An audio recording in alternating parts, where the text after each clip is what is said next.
minute marker. Bottoms review, guys. Get right to it. Let's talk comedy. What's going on, Alamo City Movie Talk fans? As always, I am your host, Ryan D. aka Ryan16. I'm Angela Beck, and this is Alamo City Movie Talk, guys. If you have not already, be sure to like and subscribe to us on our Alamo City Movie Talk page. Hit that little bell notification to get notified for our movie reviews in this case, or trailer reaction. We just got done doing a trailer reaction yesterday. We got a lot of movie stuff happening. We're about to embark on a new beginning here in the fall award season of films, guys. And let's get right to it. Angela, what are we talking about today? So this was an interesting one. So we were able to take part in a special movie screener. Yes. A special event hosted by the Alamo Draft House. By Fonz PR. Fonz guys. PR. Thank you, guys. Thank you so much. It was great. So we got to see like a mystery screener, right? Yeah. So I didn't know what to expect going on to this. I didn't look into it and read it. Didn't try to guess. And we were surprised and graced by the lovely film Bottom. So that's what we will be reviewing today. Yeah. Is our reaction, our review of the new movie Bottom. Yeah, guys. You know, Bottom says of a story of two unpopular queer high school students start a fight club to have sex before graduation. You know, it's almost similar to say like it's you know, it's a very simple story. We have to be frank here. It's a very simple story that throws you on a left turn. And I do want to emphasize this. This is a very raunchy comedy, guys. Very raunchy. So if you're not used to that, the similar one I could think of that came out this year was Joyride. So if you loved or enjoyed Joyride, you're going to like this movie. It's almost the same comedy in a way. Obviously, this is in high school. Joyride they were adults already, out of college and everything. So this one is more towards high school. Obviously, they're high school students and everything. So this one's very different, I got to say, though. Very different. They have these moments to where it's out of ordinary comedy that I'm used to it, and I like raunchy humor because you're not a fan of raunchy humor. You're not. No, you're I'm not. I'm particular about it. I know there was some bits in I Feel Pretty that it is raunchy moments, but it was funny. Yeah. I think it's name escapes me. Sausage Party. That one I had a pass. That was an experience, and I am good not experiencing that again. So it just depends on for me. So I was a little bit apprehensive. Kind of we get right away like, what kind of movie it's going to be. Like you get the vibe of it. And I was a little apprehensive about it. But I was pleasantly surprised. I gotta say the humor was so funny. The actors and actresses are just so great. Oh my god, I loved it. I recognized a couple faces. And I just think the cast did just a wonderful job. And it seemed like they had fun making this movie. It really did. Which I think it just makes me appreciate the film so much more, you know? There's a lot of special moments in here, guys, moviegoers out there, that I really want to say. And I got to say, the cast in here, which was, we know one of them from The Bear, Rachel Sinnel, which was actually from Bodies. We got to see her in that film, which is a very out of the ordinary film here.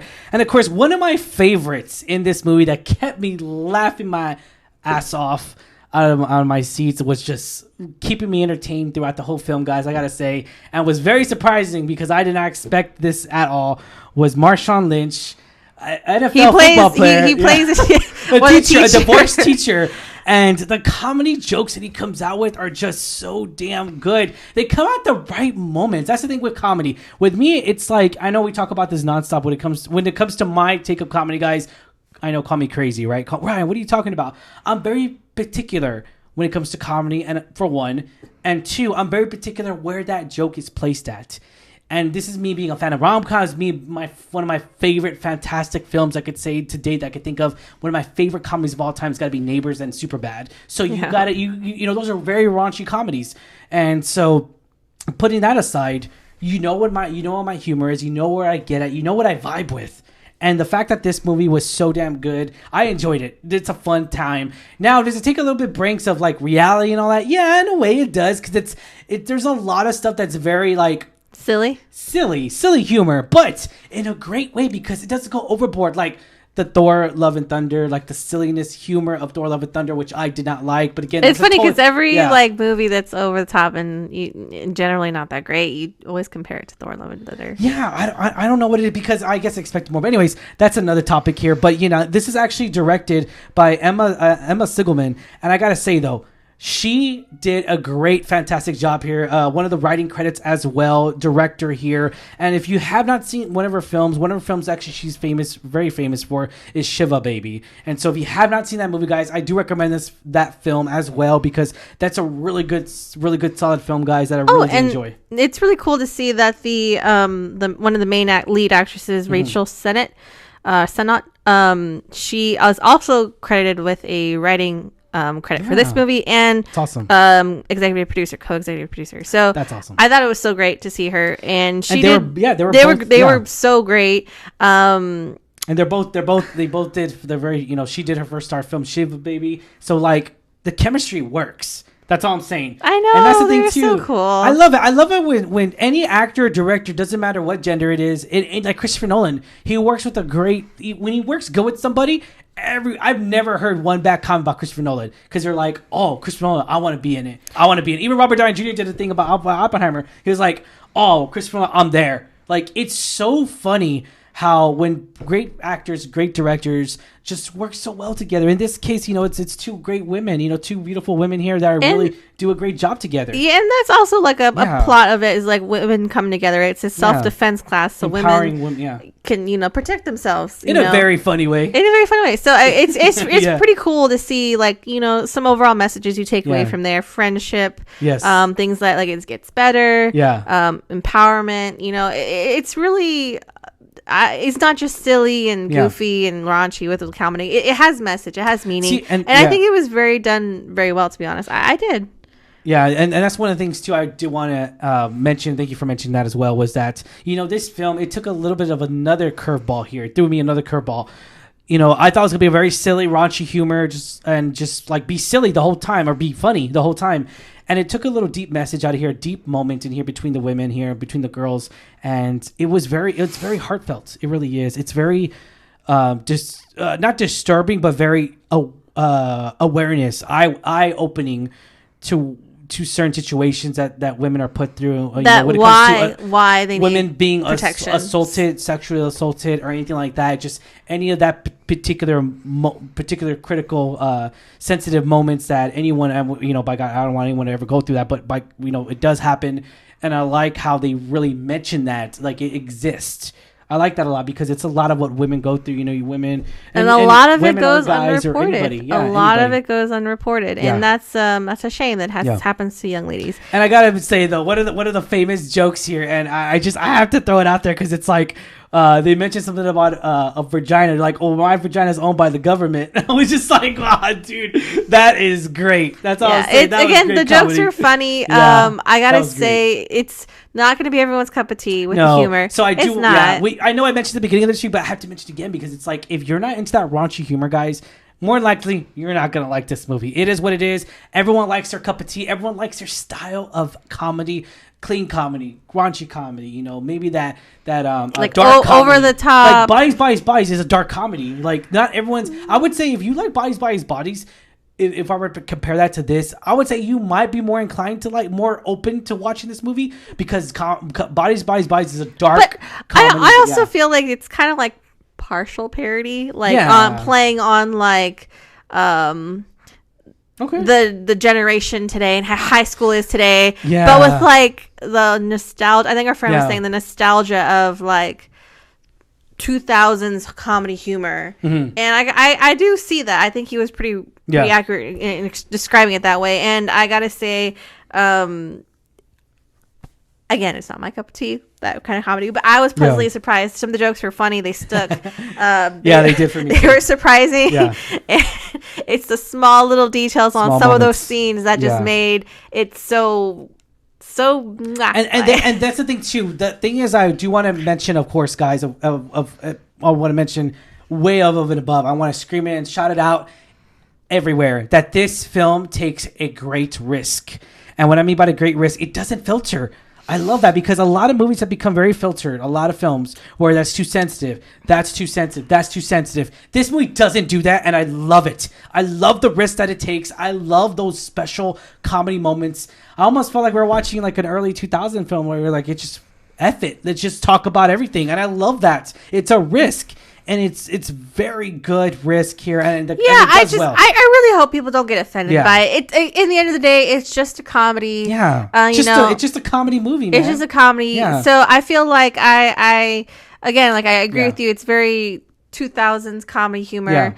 I hope people don't get offended by it, because I really want this movie to succeed. I really do. I want people to go and support it. Definitely support these women. Definitely. And all the actors and actresses involved. This will actually be an Alamo Drafthouse Recommends movie, guys, which they only really typically do this 2 or 3 films out of the whole year. So be sure to check this out at an Alamo Drafthouse theater near you. And I do want to mention, of course, the stellar acting, of course, the Bear star herself, Ayo, and she was really good in here. I enjoyed her comedy in here because she does play a queer high schooler, so she's one of the leads here.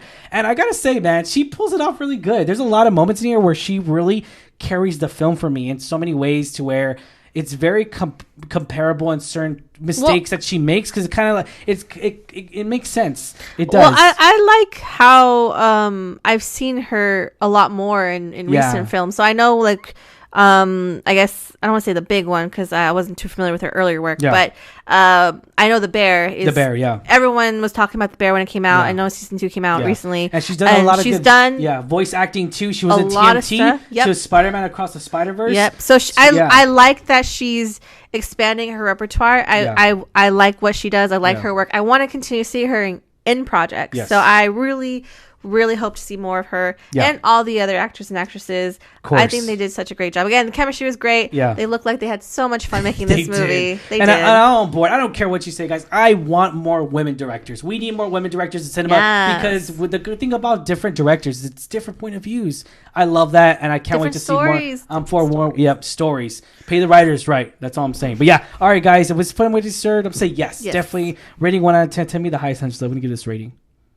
For a type of comedy that I'm not too, it's not my niche, not my cup of tea, I would give it a solid 7.5, because I really enjoyed it. I think it was so funny, and I think the actors and actresses were just great. They were believable. Their chemistry was rocking. The script and everything. I think it was such a great job, and I think it's a solid 7.5. Again, this is coming from someone who does not really like this type of humor most of the time. Yeah, I'm going to give this a solid 8, guys. 8 out of 10, because I'm used to that raunchy humor. I enjoyed it. There's definitely moments in here where we go back to where it's hilarious. There's hilarious moments in here that just kept me going, kept me entertained. Was this film entertaining? Yes. The time goes by so damn quick. The runtime for this film, I believe, was an hour and 32 minutes. And it goes by real fast, guys. I got to say, it goes by real quick. We go back to where risk-taking here, and that's the thing that you really don't see a lot in film, and especially comedy films. They make fun of so many different things, and in a great way, in a good setting, in a good vibe, not targeting people, but more so of just laughing and enjoying life. And I love that with this. I'm a huge fan of teen comedies. I'm not gonna lie. I really love. American Pie. And I'm not. Super Bad. I'm a fan of teen comedies. I really do. Okay. I love the American Pie films. Grant Angelo always says those are guy movies. They are, I guess, right? They are. Yeah. He's just all this is your movie then. I'm not into like you say, American Pie. Yeah. Not another teen movie. Yeah. Oh man, what? John Tucker Must Die. What? No. Again, it's not my cup of tea. I'm sorry. All right. We're gonna stop this before we get cold. For you, that's it. Disturbing the peace. That's it, man. John Tucker Must Die. What? All right, guys. Thank you so much for making us a part of your day. That's up for another discussion. Watch that, by the way. No, I'm just kidding. All right, guys. As always, I'm your host, Ryan D. Ryan680. Andra, that Kelly Ange. And this is Alamo City Movie Talk, guys. If you haven't already, be sure to like, share, subscribe to us on our Alamo City Movie Talk page. Help us get to 10,000 subscribers and stay safe, San Antonio. Catch you later. Check out our other movie reviews on the side, guys. Thank you so much. Have a wonderful day. Latest.